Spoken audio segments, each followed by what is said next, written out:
constantly have a voice talking in your head.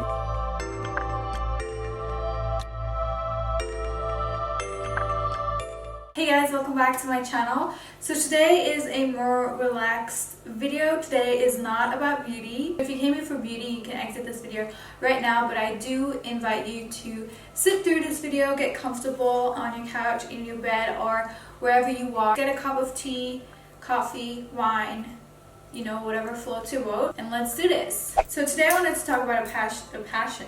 So today I wanted to talk about a topic that I am very passionate about, but that I haven't talked a lot about, just because it's very personal thing, and it kind of reflects my relationship with the universe, my faith. And you guys have actually asked me to do a video about the law of attraction, which I talk about all the time. I really hope my battery is not gonna die in the middle of this video, because it's telling me that it's about to die.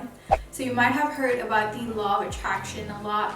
It's been talked about a lot, it's been mediatized a lot. I've discovered the law of attraction more than 10 years ago when I was still a teenager, and I watched the video The Secret, and ever since then I became a true believer in the law of attraction, and it has worked in so many magnificent ways for me. Basically what the law says is that whatever you think of, you attract.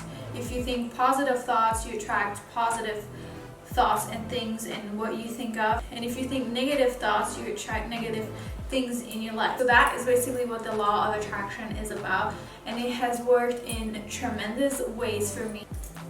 I've just been filming and talking for 5 minutes and it was not recording. But I was basically saying that I think it's important that everyone has something that he or she believes in, whether that is God, the universe, religious, non-religious, spiritual, whatever it is. I think it's important to have a mentor or something to believe in. The law of attraction has helped me shape my life in the way I want it to be.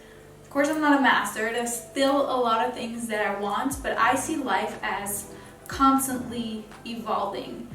I always try to be happy with what I have. I always give thanks, which brings me to my first point, is to always be grateful. There's always something to be grateful about. Always. If it's just the fact of being alive, if you can't find anything, just I'm grateful that I'm healthy, I'm grateful that I can see, I'm grateful that I can hear, I'm grateful that good food exists, I'm grateful that the sky is blue. You can always find something to be grateful about. So it is very important to be grateful and to feel good, because if you feel good, you are in alignment with the universe and you bring more of that good feeling into your life. And we all have that inner voice in our head that is constantly there, except when we sleep. It goes to sleep, it goes away, but we all constantly have this inner voice in our head that is telling us something, or that is just commenting on our life. Like your fridge is empty and the voice is telling you, yeah, you should be doing grocery shopping. You step outside, you feel it's cold, and the voice is commenting, oh, it feels kind of cold today. And it's so normal to us that we're not conscious of it, we don't realize it. But if you think of it, you just constantly have a voice talking in your head. The exciting part is that you can shut this voice up.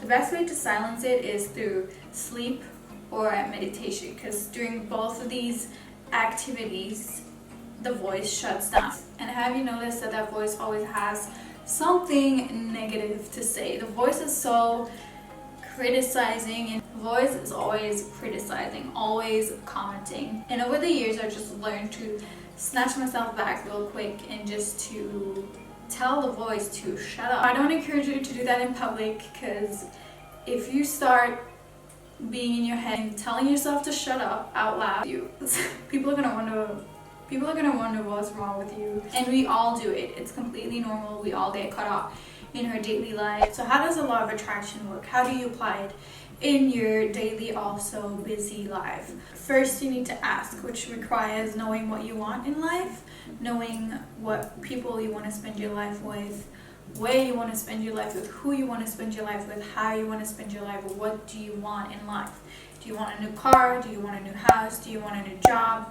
Do you want a new partner? Do you want to be single? Do you not want to be single? You need to know what you want. So first step is ask. Second step is receive. You always receive. The universe always gives without exception. The universe says your wish is my command. Now whether you wish positive things or negative things, and you might say, wait, I would never wish a negative thing to come in my life, which is true, but a lot of us are unconsciously thinking of negative things, and we have so much momentum going on with these thoughts, and we constantly think of them until they appear, and then it's like, see, I was right, I told you it wasn't going to work out. Well, if that's what you were thinking of, then you probably need to readjust your thoughts. So it's pretty easy right now. Ask. First step is ask. Second step is it is given. Third step, which is where most people conflict with, is allowing it into your life. You have to be open to receive what you are wishing in your life, which means you have to let go of all the resistance there is. Often when we wish something, we come up with XYZ reasons as to why we can't have that thing or experience. It's sort of like a self-protective mechanism, but really it does not suit you. So throw it in the trash because it's not going to bring you anywhere. You got to get on a path of receiving, and you got to get on a path of acceptance. And if you have been in a negative rut and have been thinking a lot of negative thoughts, it might take you some time to get there. So the key to attracting your wishes into your life is to start feeling good, because when you feel good, you are in alignment with the universe, you are in alignment with life's essence, and you attract good things in your life, and you attract what you want in your life. The universe always answers. The universe always sends us so many signs. We're just so busy with our daily lives that we do not see them. I encourage you to take a step back, take a day off of your phone, or a few hours if you can't, and really try to sit down and quiet your thoughts. And if you do notice thoughts coming up, either just let them pass by or think of something positive. I tend to get anxiety. If I get anxiety, I can feel myself pulling to the negative side and starting to think all of these crazy thoughts. You gotta get to the point where you have that awareness that you are starting to go into the wheel of, negative thinking. And you gotta be like, hey, stop thinking like that. Shut up. Stop. What I like to do is, rather than avoiding thinking negative, I think of something positive. And I'm like rainbows, sunshine, flowers, unicorns, babies, and I think of all these positive things, all these things that just make me feel good. You just gotta learn to distract your mind. Everything you want in life, you can have. You just need to be ready to receive it, and you need to feel good, because you can't get to the highest feelings of joy and utter bliss from there. You can't get there from there. It's too far away. So just take it easy, start small, and build your way up. There's no pressure. You are in control. You are in the driver's seat of your own life. Take it easy and start small. See it as a game, really, and see what you can attract in your life. Start with something as small as parking spots. If you can't find a parking spot, don't think, this place is so crowded, I will never find a parking spot. No, think parking spot, think space. Another thing which is important is to act as if you already have the new situation or the new thing that you want in your life. Try to get into the feeling of what it feels like to have more money, for example, if that's what you want in your life. Write yourself checks and put it somewhere where you see it daily, and just try to feel what it feels like to have that money in your bank. Or say you want to attract a new love in your life. Say you've been single for a while and you just want to find your soulmate. You want to attract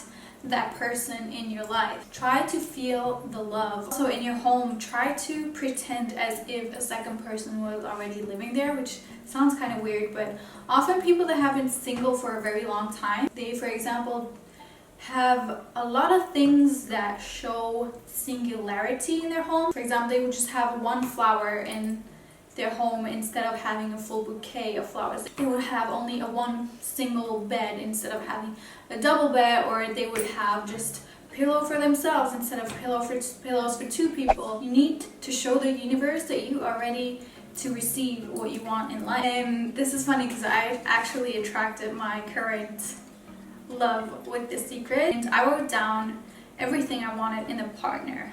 I was so precise. I wrote down his height, I wrote down his eye color, I even wrote down his brows, okay? His build, I wanted him to be athletic, but you know, not like too bulky.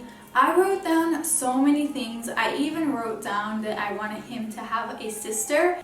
And I wrote down all the physical traits, I wrote down all the characteristic traits, and in a matter of 2 months, he was in my life. And I realized that I was overflowing with joy because it's just the most amazing experience ever. Or say you want to attract a new car or a new house.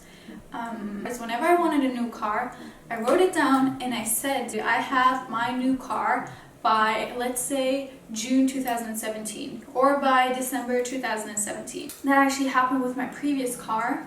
I got it in May 2014 and I had completely forgotten what I had written down because it's been a while. And when I went back down, it said I'm gonna have this car by June 2014 and I got it in May, and I was like, what? I was just so happy to see, you know, how this is working. A few months ago I was stargazing. I like to look up at the sky at night. It was end of summer, and I remember thinking about something really strongly. I don't remember what it was exactly, and at that exact moment I saw a shooting star. So it's these little things, you just need to be open to see them. Sometimes when I feel myself thinking negatively, often I would drop stuff or something would just fall over, and I'm like, oh yeah, thank you for reminding me that I have to think positively. And it's just little things like that. Another example was about 4 years ago. I came to my current town on vacation. I live in Cannes on the French Riviera, and I've been living here for 2 years. So 4 years ago I came here for like a short weekend trip, and we drove there because it was about a 3-hour drive. And when we drove there, I was just so amazed by the nature and how beautiful everything looked. And I was like, oh my god, one day I want to live here. I just thought it was so beautiful, all the hills and the sea and the water. If you haven't been to the French Riviera, you know. So I was just really happy to be there, and I was like, I want to retire here, I want to live here one day, blah blah blah. And I just went on with my life, you know, no big deal. I didn't write anything down. I just felt very happy and very grateful that I was able to be here. And so then about 1.5 years later, I met my now ex. He was from here, he was from Cannes. And I was like, oh, that's cool. So in the beginning we had a long distance relationship. It wasn't that long distance, it was like a 3-hour drive. After a while he was just getting sick of the distance, and he asked me to move in with him. And so I packed my stuff, I packed my 2 cats, and here I was in Cannes. It was about 1.5 years later, and I've been here for 2 years now. So it's just, the thing is, I forgot about this dream. It was something I wanted to do, but I didn't give it much thought. So I also didn't give it much resistance, and that's how it came in my life. You have to be open, you have to be non-resisting. So I encourage you to write down what you want in your life. Just write it down and close the book, put it somewhere. Be creative. You can really shape your future with this, and life has just this amazing way of bringing circumstances and people together. Everything's connected, and like a pyramid, you just see everything coming together at the end. And I don't want to say at the end because there's never really an end. Life is constantly evolving. But yeah, this is how the law of attraction works. This is the magnificence of life, and everything always works out. You just need to believe, and you need to be open and release your resistance. Just let it go. So if you guys want to go further with this, I suggest you watch the movie The Secret, and also read the book Ask and It's Given. That is a book that I have been reading so many times, and it's just so amazing. And I also recommend The Surrender Experiment by Michael A. Singer, which is just, I'm reading it right now, and it's the most inspiring story ever. So I could go on and on and on about the law of attraction. I could probably write a book about it and I would still have stuff to say about it, but I'm gonna end this video here. So thumbs up this video if you want to see more of these law of attraction videos, because I think they're really interesting. I'm really out of breath because I talked so much. I hope you guys enjoyed this video. Don't forget to comment down below. I would love to know your experiences with the law of attraction. Don't forget to subscribe, give this video a thumbs up. I love you guys so much, and I will see you in my next video. Bye!